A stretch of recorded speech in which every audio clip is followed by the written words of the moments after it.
Welcome to Jack Fleming Artistry. This video we are doing the signs for Triple G Cafe. This is a cafe that's moving from Stephenville, Texas to Tolar, Texas.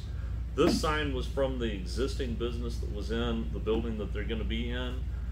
Very rustic looking building. I'll tell you guys some of the history of that in this video.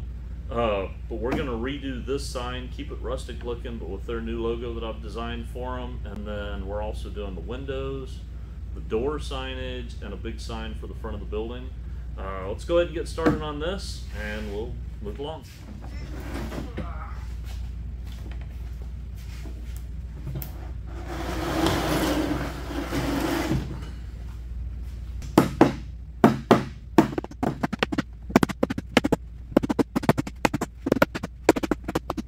I got all the nails knocked down on this so that they won't tear up my sandpaper. I've got 100 grit sandpaper on here.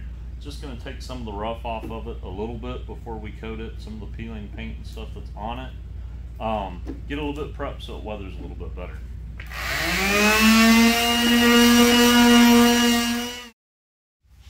Alright, we're going to use the old air compressor here and blow this thing off.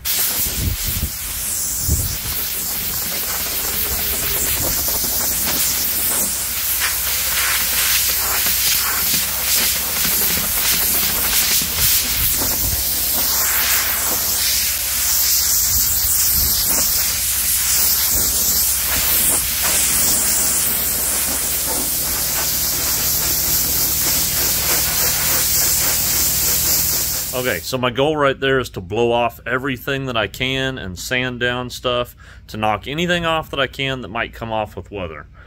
I noticed while I was doing this that it's had a sign on it before. You can see some black lettering coming through the white paint. I'm assuming this is probably some sort of latex or something, but I'm going to coat it probably with primer first, maybe just Kills, and then after that I'm going to use an oil-based exterior paint on it, because to me oil-based weathers a lot better. I used to do house painting and all of that, and I was always taught that you put oil base on top of water base. Had somebody argue with me that recently that was at a local paint shop, we'll only say that.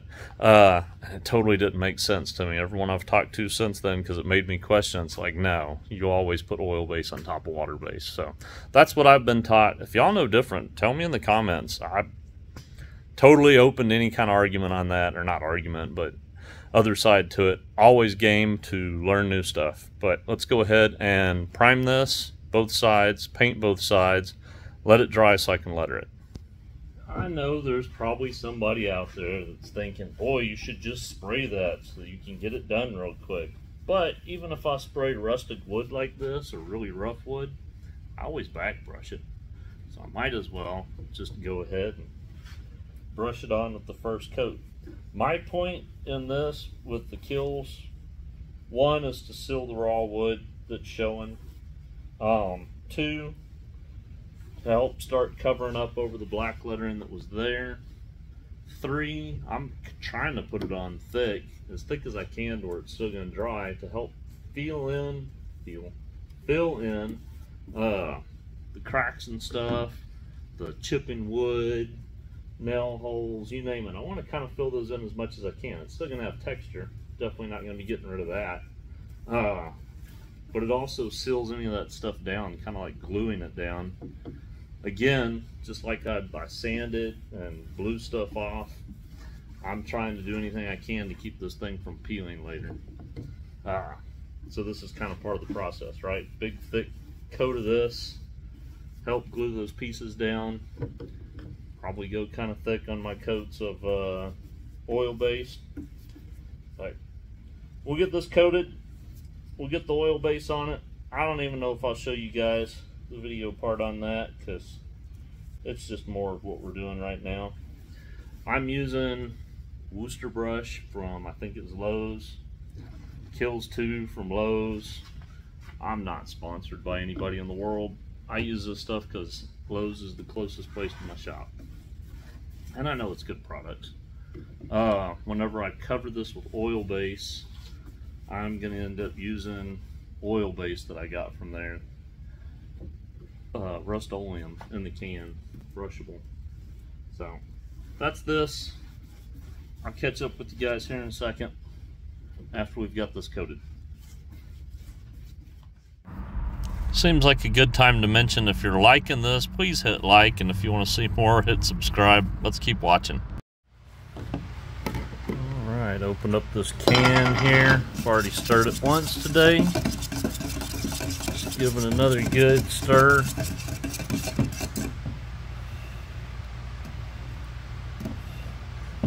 Wipe off my screwdriver, and let's start painting. Kind of the same content as the kills here, just with oil-based enamel. Just show y'all real quick, I'm pulling the paper down on these, talking kind of quiet because there's other people here, and I don't like drawing attention myself, but I'm going to clean the inside of these windows, get them prepped, hang my stuff on the outside in order to paint, and then get started. I don't know how much I'll be talking to the camera today, but we'll see. I figured I'd show you guys something real quick.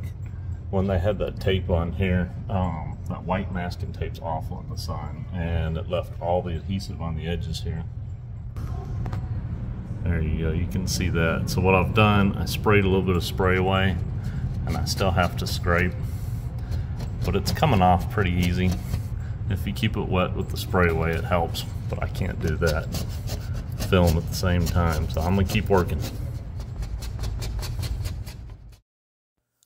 A little backstory. The woman that owns this restaurant, or her and her sister, actually owned the very first restaurant that I painted window signs on when I was doing window splash for businesses and stuff. I think 6 years ago, 7 years ago.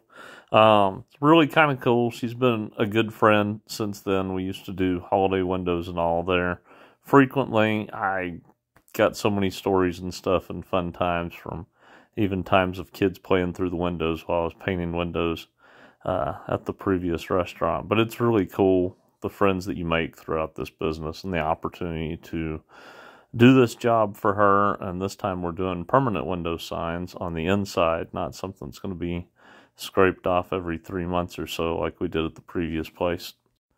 Really fast, I cleaned these windows once with glass cleaner, then with Bonami powdered glass cleaner. Let that dry, and after it dries, come back and wipe it off, wipe the powder off, and then I'm coming back again with spray away glass cleaner. That strips all the oils and everything off of this, so that whenever I paint, I've got a really good clean surface for the paint to stick to. Just showing y'all real quick, I'm putting up my paper patterns that I made for them. I did this on the computer in Illustrator, partially so that I can have this as vectors for them, so that they can use those if they want for t-shirts or anything like that, put on their menus. I was going to show y'all real quick on this. Got a piece of tape from my center line. This side of it I know is center, and then this lines up on the bottom of a rectangle that I have on here. So when I line the paper up, I'm going to line my center up here, line that up, line up there, and then that'll make everything square and at the same height as the one down on the other window. Alright, I got all that behind me hung. And then, of course, stepped in gum. Alright, y'all might have seen this in other videos from people, but putting tape, these ones are really just to line up these curves that are going to be here. I don't know how well you can see them. Painting backwards on the inside, I do this to keep myself lined up and straight, so I'm not really touching these whenever I paint, but I'm coming down close to them. The ones on the straights I will overlap on. I can always clean them up with the razor blade on glass if it bleeds through, so I'm not real worried about this tape. On the smaller stuff, you can see I'm using Scotch tape because it'll have a real clean edge to it. I don't always do this, but when I'm working backwards on glass, it's kind of easier for me to go faster doing it this way. Got all three of them taped up, ready to go.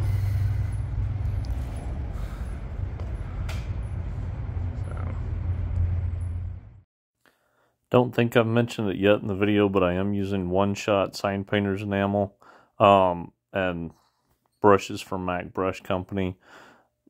Able to get this with one coat with the one-shot. pretty happy with that. All right, giving my back a little bit of a break, and then on top of that, letting paint dry a little bit before I make some corrections and stuff. But I figured I'll show you the inside of this place real quick. Triple G Cafe, I know we've talked about it a little bit. We're in Tolar, Texas, and this building was built 1800s. It's really cool. Buildings to both sides. This one's in between it. They're all kind of stacked together. I'll show you the outside in a second. But inside, you know, you see the old walls and stuff here. You see these a lot in these little small Texas towns in this area where we're at. It's almost like a sandstone of some sort. They're gonna have fried pies and stuff like that in the little area behind me there. Dining's gonna be everything here. Let me flip this around and I'll show you some more stuff. It's actually pretty big. It doesn't really look like it on the camera, but there's gonna be a lot of room for seating and stuff in here. Storage in the back. We won't really go back there. This area over here, lights are off. They're working on this, but the kitchen area is gonna be back there. It's kind of neat because whenever they've decorated it here, it's got all this old reclaimed wood and stuff everywhere. You can see this is like heads back to the back and the bathrooms and stuff like that. You can see more of this old reclaimed wood that they're using in here. Again, I won't walk around too much. You can see on these old buildings and stuff here, whenever they do remodels, they end up reinforcing all the entryways and stuff with steel to meet modern day standards. All the electrical and stuff's been updated. It's pretty cool. I like it. Over here is where we're painting the windows at. Painting in reverse. Let me show you this real fast. All right, so I am very prone to making mistakes. You guys probably see my typo here. Fried pies. I need to take the F off. I'll end up hand drawing in the F and the R, and then I'm going to change all of this, condense it. I'll hand draw it from the back here and then just paint over it. Got to be kind of careful on doing that, because whenever you paint over anything that you draw, it's going to encapsulate it in that paint there, and you'll see it from the outside. So I'm going to see if I've got a black pencil, hopefully. If not, I'll use blue, and then I'll kind of wipe it down a little bit. I definitely don't want to use white. All right, so this paint's not as dry as I want it to be. It's probably going to leave a mark whenever I scrape this off. I'm not going to worry about it, though. I'll just clean it up with mineral spirits. I get people all the time ask me, what do you do if you make a mistake? And I know I've said this before in other videos, but you just fix it. That's all there is to it. You make a mistake, you fix it. I make a lot of mistakes, so I learn how to fix stuff. Heard some people say that being a professional doesn't mean you don't make mistakes, it just means you fix them when you do. And I think that's correct. Hopefully this other stuff will dry good enough where I can clean up a couple of edges later before I paint the white. But I'm going to draw this off, redraw this stuff, and then get going.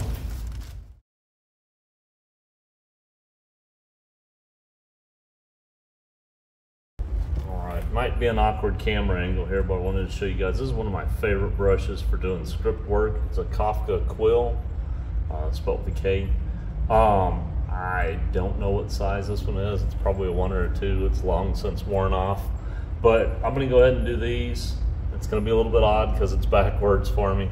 But I've got it written out, so I should be able to go by what I've got written on here. I know I showed you guys around the building, and I actually shot some footage outside, but it didn't turn out very good.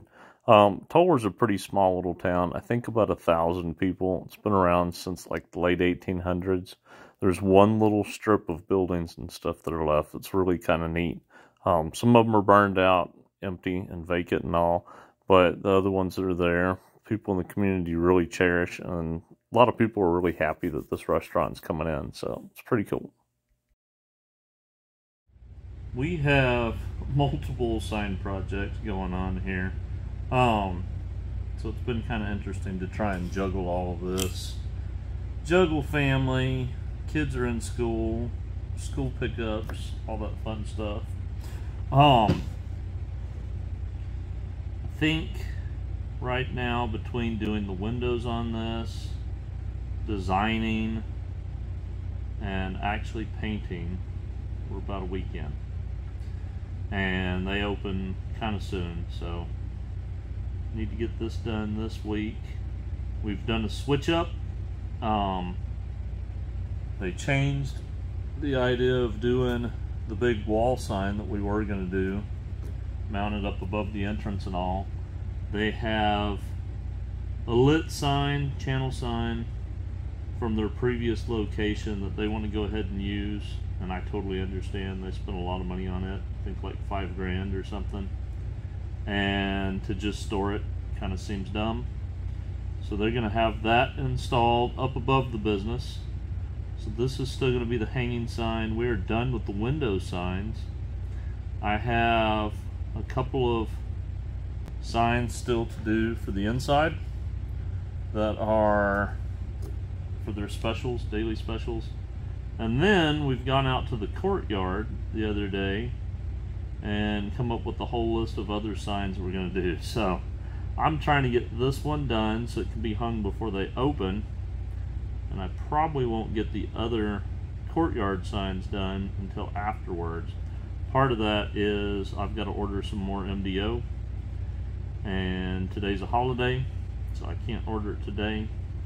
I'll order it tomorrow. It'll get here Thursday, which means I probably won't get to work on it until next week because I'm supposed to leave town for a truck lettering job Friday. So juggling different jobs here. I did want to show you guys while I'm working on this. This wood is rough. I did put pretty good thick coats on when I did the white paint, and I sanded before that to try and take out some of the rough, but we do want it to maintain being kind of rustic, so I didn't go totally smooth. Would have been a lot easier job if I had taken a whole lot less time. I can't say I'm 100% happy where the design hits on all these slats and stuff, but they hit in one place on one side of the sign and a different place on the other, and then we tried to make this a design that they can use to make t-shirts and stuff in the future. Otherwise, it probably would have been best to just draw it out directly on the wood and design it around all the crevices. I'm probably going to take on the bottom here where I have Texas and drop that down to make it kind of closer to the margins than I want it down there. But in the long run, you'll be able to read it better because there's a really big deep crease between two boards down there. So I'm going to keep painting on this. Check in with you guys on the next part of it here. If you like the content that you see here and you want to help support the channel, go to our website, jackflemingartistry.com. There's all sorts of stuff over there. I've got signed art prints, got t-shirts, other merchandise and stuff. I don't feel like I always do a great job of mentioning that on here, but every little sale for that helps us out to keep this going. Hoping to get a whole bunch more t-shirt designs and stuff coming up, either the end of this year or beginning of next year. Start pumping some of that out a little bit more often, but go check out what we've got. I think there's, gosh, maybe at least 10 different t-shirt designs. Let's get back to the paint. For these daily special signs, I lettered these with just a quick letter style and all. Again, just using one shot, so it's pretty opaque and quick. Just thought I'd explain real quick what I'm doing on this. I haven't really talked directly to the camera a whole lot during the process of this whole sign job. It's been a lot over a lot of different days. Gaps in between it because of other stuff going on or stuff, you know, moving stuff over there. I just wet sanded the bottom part of this. I think I'm using 600 grit. I'm going to do that with this one. Y'all just saw me do the signage on the top. I got to roll over the bottom of these with chalkboard paint. And they'll pretty much be done. I'm going to let them sit and dry. My wife's actually going to deliver them tomorrow. At the moment, this is the last part of this job. They ended up having some issues with having to get another freezer, I believe it is, that ate up some funding. So there's some signs we were going to do that we'll end up doing at a different date. I'll make a different video whenever we do. Let me go ahead and get these knocked out, and I gotta leave early in the morning to go do truck letters somewhere. So, oh, it's gonna be a fun night. Due to having to run out of town, I ran out of time to really shoot any good final video of this, but I've got some pictures here at the end. Stick around for those, and if you like this, You want to see more stuff like this, click on one of the 2 videos that pop up, or go to our channel and see what else there is. Till then, hope y'all have a good one. Hope y'all enjoyed this. Bye.